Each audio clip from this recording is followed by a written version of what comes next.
Florida is no stranger to algae blooms, but no one here has ever seen anything like this latest tide of toxic green sludge. What do we want? Clean water! It's so bad that thousands of residents have taken to the beaches in protest, but many feel their voices are not being heard.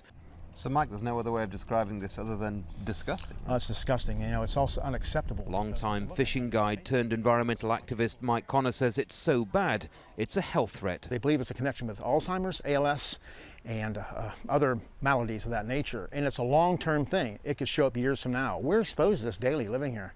You have to be worried for your health. It's a human health crisis. The algae blooms formed after polluted water was released from Florida's largest freshwater lake, which the US Army Corps of Engineers say was necessary to prevent flooding. But the released water is contaminated with dangerous pollutants, much of which are produced by the state's sugar industry. Mondays we were open from 7 to 7 as well. Local businesses, real estate and tourism are all being hit hard, leaving many angry. We've done the strongest thing we can do as a First Amendment vote 2 years ago to have the ecosystem of South Florida and the water drastically changed to improve our economy and our community, and we have seen zero effect of that take place. When it comes to blame for all this, fingers are being pointed in all different directions. State officials say it's the federal government's fault. Many in this community say local politicians have put the interests of Big Sugar over everything else.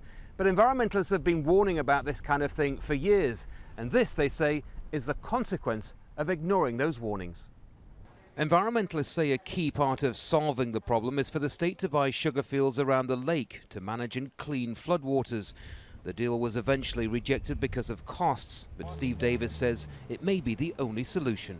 We have a mechanism for providing the funding for those projects. So we've got a plan, we've got the money, we just need the land to construct the project so that we can store that water. For now then, Florida remains at a political impasse, but as the rainy season intensifies, the situation may only get worse. Andy Gallacher, Al Jazeera, Stuart, Florida.